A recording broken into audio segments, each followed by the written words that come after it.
Welcome back to Richmond International Raceway. Steel, makers of a full line of leaf blowers, trimmers, and #1 selling brand of chainsaws worldwide, bringing these aerial pictures. Look at this battle. David Green underneath Chad Little. Hermie Sadler is on old tires. He is the second-place car in the DeWalt Tools #1. And his tires have 80 laps on them. He stopped under caution. Look at the guys on new tires shoot right on by. There are only 3 cars on the lead lap, and they are the 3 cars that stopped for tires during a caution period back at lap 45. They are Curtis Markham, the #1 of Hermie Sadler, and the #41 of Mark Green. Here's your leader. The Lysol Pontiac. He has an 11-second advantage over Sadler. But all these cars on fresh tires now are eating them up and getting their laps back. That's the thing. He's leading the race right now. He's getting exposure for himself and for his sponsor. But the downside is they do have all of those laps. And they're going to be off sync with the rest of the leaders. That's the thing. If this thing goes green, it's going to be hard for them to catch up, being that far off sync. There you see Mark Martin getting himself back on the lead lap, and it didn't take him long to do it. All right, so they are grinding down Curtis Markham, who continues to lead and is hoping for a caution. Let's bring you to Stanley Mid-Race Report, brought to you by Stanley. Since 1843, Stanley's been helping people do things right. 6 different leaders. It's changed hands 10 times. Only 1 caution flag so far for 4 laps, keeping the average speed up to 107 miles an hour. The second-place car has come in for tires. Hermie Sadler has brought the DeWalt Tools Chevrolet to pit road. Curtis Markham stays out, as does Mark Green. Jeff Fuller getting his lap back. There's the 2 cars battling for Rookie of the Year. Fuller started back in 33rd, and he told me in pre-race, I'm going to tape a picture of some cars to my mirror so it doesn't look so lonely back there. See Hermie Sadler coming down pit road right now, going back onto the racetrack. He's going back out into the action now. Here's the thing with Hermie. He's got to make this set of tires go 115 laps, and the rest of these guys basically have another set of tires sitting in their pits. So really, he has to hope there are no cautions. Here comes Curtis Markham in the pits as we speak. He's realizing he's losing so much time. He has to get some more tires just to keep up right now. There's Jeff Hensley coming around a change on the right side with his family-owned team out of Martinsville, Virginia. And Markham, he and Fuller have had a great battle for Rookie of the Year. It's hard to pick either one at this stage of the season. Both been very competitive. Check with Glenn. Guys, about the tire changing, they can change all the tires they want under green conditions. It's under caution where they're limited to 2 tires per position.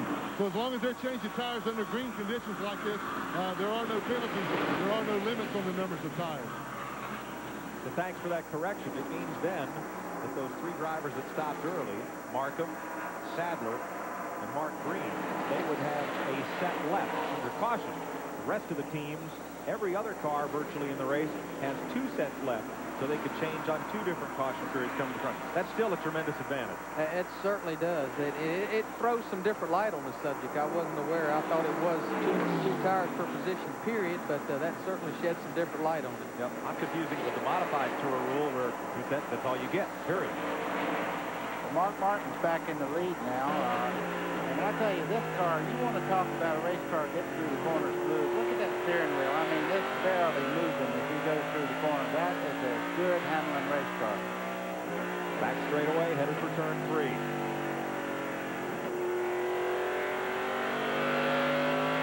The car ahead is Buckshot Jones. That's the car that the Pearson family team is running now. Ricky and Eddie Pearson out of their shop in Spartanburg, South Carolina. 137 laps complete. Mark Martin continues to run out front now ahead of Dale Jarrett and Johnny Benson. Today's exclusive coverage of the Autolite Platinum 250 on TNN is being brought to you by Allied Signals Autolite Sport Plus. Guaranteed for 2 years, no matter how far you go. Welcome back to Richmond. 145 laps complete. Mark Martin is on the point after green flag tire changes. Johnny Benson leading the points and running in second. Dale Jarrett is up to third. David Green is fourth, and Curtis Markham has made his tire stop under green. He's back to the 5th spot. Terry Labonte is 6th. Jimmy Spencer is 7th. There's your second place car in yellow and red. Lipton T Chevy of Johnny Benson.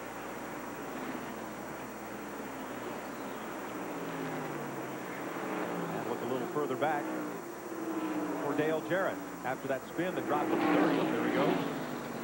He climbed his way back up into the field, now into third.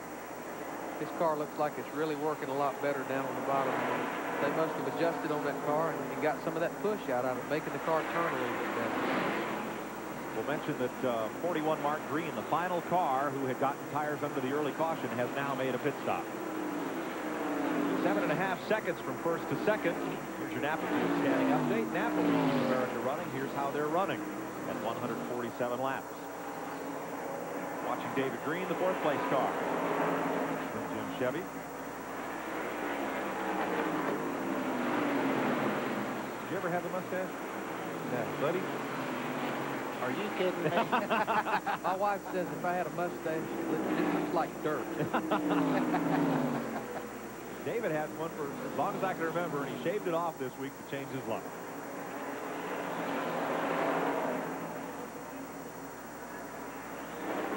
He's underneath Jim Bound. Now back in fifth place, Terry Labonte has gotten to the inside. Here comes Curtis Markham. That's a battle for fifth position. Oh, Mike. Labonte, has he got enough room to get underneath Mike McLaughlin? Mike McLaughlin was kind of the meat in the sandwich there. He was very lucky he didn't get touched there. Any driver other than Terry Labonte would have got him in a bunch of trouble just then. Markham comes around the outside in the Lysol Pontiac. Eddie Johnson, the next car ahead there. This is the battle for fifth place. Here's the tire situation again, Mike. Curtis, he's got about 20 less laps on his tires now than the guys that had pitted around lap 100. Welcome to the jungle. Here comes Jungle Jim. You stop that. Jimmy Spencer is Mr. Excitement, not Jim of the Jungle. Give him a break. I like him. I like to watch him because he is exciting. Jimmy Spencer's in the number 20, the Penalou machine, and here he comes underneath Curtis Markham. This is for sixth place. One thing about it, whatever you see is what he has. He does not hold anything back. He's as hard on that throttle as he can possibly be. See him making his way through traffic, moving right out in front of Curtis Markham as they come off turn 4. That car may not be working at all, but you'd never know it because Jimmy Spencer drives his heart out every lap. There's one thing that you can never accuse Jimmy Spencer of, and that's not driving it in deep enough. Well, and he grew up watching one of the best strokers in the business, Jerry Cook, and of course he also grew up watching Richie Evans. Yeah. And runs a lot like him. They both won a lot of championships. Just did it a little differently. See Jeff Green there in the 3 car. He's trying to get under bound there as they come up out of the corner, and you see the car get a little tail happy. Right behind him is the 23 of Chad Little. That's on the very bottom of the racetrack. Good choice not to go in there.